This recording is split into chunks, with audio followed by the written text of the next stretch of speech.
Hi, welcome back to the table. On this video, I picked up a game here, the game video. Devil Dogs Belleau Woods, 1918. World War I, where the Marines got the legendary name, Devil Dogs, and out of that came Devil Dogs.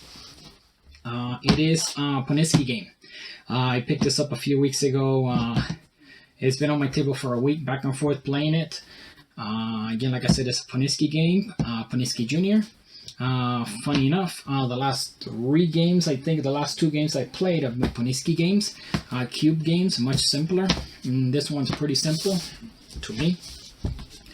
And I didn't realize that till I saw this on the box. I said, oh, the last three games have been Poniski games, so there's something there. Again, the Marine Corps. This one is in Belleau Woods. It's in this game. The map is a hand-drawn map. There's not much as far as movement. There's no movement restrictions. You just have to kind of be aware of line of sight and slopes. Me like to play fast. I don't know why. I'm always in a hurry to go nowhere. But that's something I kind of got to slow down and realize. It's got a sectional map, so you're going to have sectors Alpha through Alpha, Bravo, Charlie, Delta. There's scenario basis too. You'll play much like Command and Colors or Battle Cry that I play quite a bit, where you're going to have a card and you're going to place it in each sector. Then they'll trigger. There's going to be some kind of hidden information as far as who's going to have initiative on each sector. And then you'll be able to, after you've placed your card, go ahead and pick what action on that card you want, determined on who ended up getting initiative on that sector. Initiative is a push back and forth track between the Marines and the Nazis.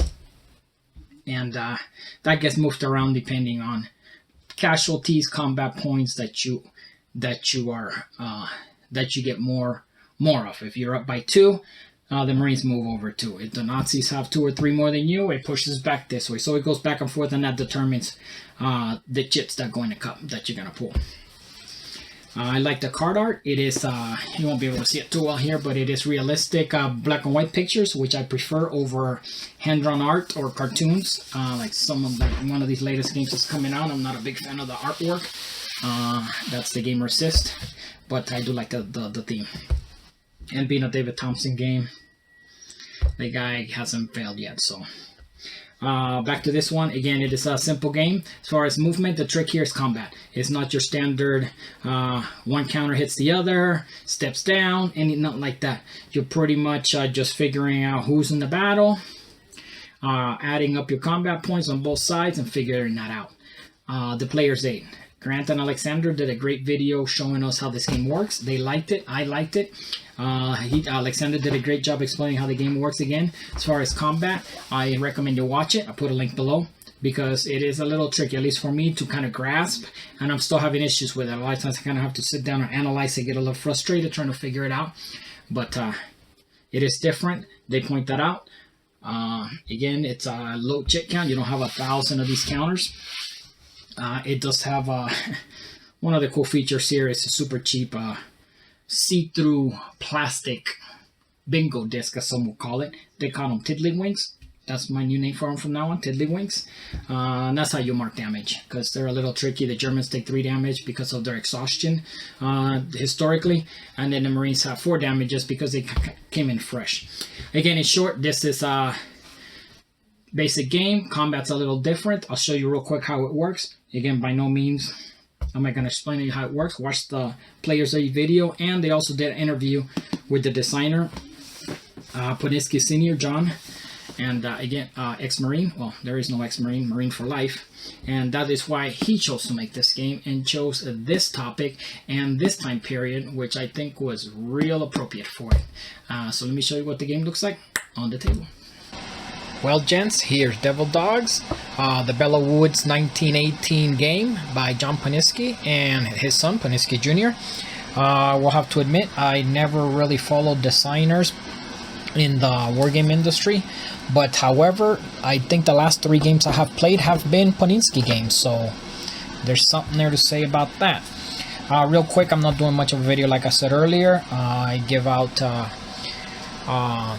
the props. I need to use that word to the Player's Aid. They did a great video on this. Here's the map. It is a hand-drawn map. I do like the wording there. This is, I think, my second hand drawn map I've seen. I'm sure you guys have seen many more, and I do like them, and I know why you guys like them. They do look unique. Again, it is top down. It is a 4-section game. You got Delta Sector, Charlie Sector, Bravo Sector, and Alpha Sector over here. On the other side, you're gonna have your Deadpool. They're units that get killed, and then at some point they can come back. The turn tracker, and then the bottom tracker here is your push and pull for initiative. There's your famous clear markers, tiddlywinks as they called it. I prefer to call them tiddlywinks now. And let me just show you real quick how the game works. Here, let's see what we got here. I got the 5th Marines on this side and the 6th Marines on this side. So they are taking over. This is the objective here on the first scenario. And so you can briefly see how it works. Each of these clear red ones are hits. The Marines have 4 hits. The Germans have 3. You kind of keep track of that way. The army does come and play later on, as you see down here. But in general, it is like these Command and Colors games where you're going to have sections. You're going to play a card with that section, and then you'll be moving your troops. You'll be doing line of sight is the big thing here. There is no movement blockage or any movement restrictions on this map. It is only line of sight. The combat here, I had a lot of trouble figuring out because you're used to the standard, I see that, I hit that, he sees that, he hits that, and so on. Not in this case. Everybody that's within the zone. So for example, this card here has a combat 1, so everybody within 1 area there, or this one combat 4, so within 4 hexes will add up their total for their units. For example, the 1-5 here hits for 1, so all the standard units will hit for 1. The MG units will hit for 2, so you'll just count. For example, here it'll be like 1 1 2, so 1 2 3 4 5 for the army here if they're in total. So you would have that versus theirs in the area, and then you'll distribute the hits, and any difference will go to the initiative marker here, which will push and pull. So if you are up by 1, it goes to the Marine side. If you're down, it goes to the German side. The cards are, this is what the cards basically look like. You're going to have information. You're going to be playing, depending on the area, you're going to be playing one of these actions here. The game, I'm liking how this game works quite a bit. I have played it solo. It does play solo. You just play to your best ability both sides. You're gonna have some hidden information where you might have on this area, for example, after you played your card initially, you're gonna play your cards to an area. So you might think on this area, okay, in this area I really need to push my Marines, but if I don't get initiative, I could still do these 2 here. Then you play your cards, initiative gets released, then you'll find out, uh-oh, Germans got initiative. I can no longer play my advancement cards. I have to play one of the other actions. Then you go ahead and just pick which one you want. You want your general orders, or you want your the other one up here. And then you'll go ahead, and there's the cards will show you, like the player's aid shows you, it'll show you your move, your combat for initial machine gun. Basically your Marines, these units just push forward, they just shoot down range, and then after that, then we see if they're within combat, and if you trigger combat, well, they trigger combat. If anybody here triggers combat, everybody fights. And there's gonna be shell holes, for example, that'll have the damage points. Rally, which will take off some damage on some units. In this example, they'll take damage off and off. And there's a ton of these cards. The first scenario I've been playing quite a bit, just getting used to this combat thing. It's just here, just 2 areas, Delta and Charlie Sector, and it does have many modes. Well, not modes, a lot of scenarios to play out. The cards, for example, I do like the artwork. The number up here, you're going to have initial bombardment. If you have a mortar unit within 5 hexes, you'll go ahead and see if it'll hit. Then that marker will deviate. For example, here's a marker here. It might deviate, say, this way, and if there's a unit up there, then they take 1 damage. So you do initial bombardment, then you move your Marines downrange, they fire, then if we're within combat and you trigger a combat card, you go ahead and do combat. It's real quick. There's a lot of chits here. You're gonna have the 5th Marines, boom, boom, boom. You're gonna have some Army units. I guess some French units come and play. Some Army units come and play. So in general, it's not very heavy with chits here, which is kind of nice for me. Another thing I wanted to point out was the only complaint I have here is the box. You cannot put your standard GMT or Aegis trays inside. So I found, well, I got a ton of these at the 99-cent store. I tend to collect these things like most of us. I just throw in the thing.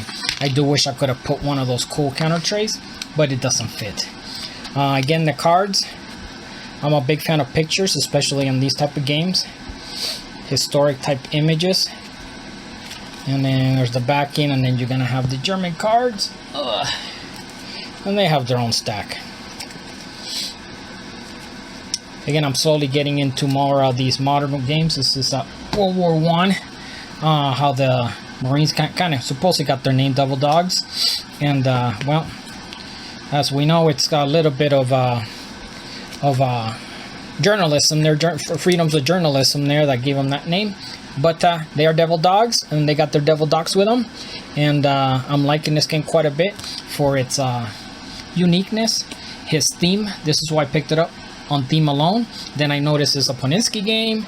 Then I noticed that combat's totally different, which takes a little bit of wrapping your head around because you're so used to the standard combat in all these games that I've been playing. But that is the big map there. The 4 sectors. Again, terrain really doesn't have anything. I do have to point out, as far as terrain, the big thing is gonna be elevation. So that will kind of affect line of sight. It's just common sense. If you're down here and this guy's up on the hill or farther down, you cannot see that. Just common sense. And the other way, stuff like that. Line of sight, there's a lot of line of sight blockage with all the woods. Roads mean nothing in this game. And that is Devil Dogs. Like I said earlier, I'm liking it. I'm playing it. It's been on the table for a week on and off. And I wanted to do a video because I haven't really seen any other than the Player's Aid, which did an excellent video. And an interview with the designer that was excellent as well. Thank you for watching. You guys take care.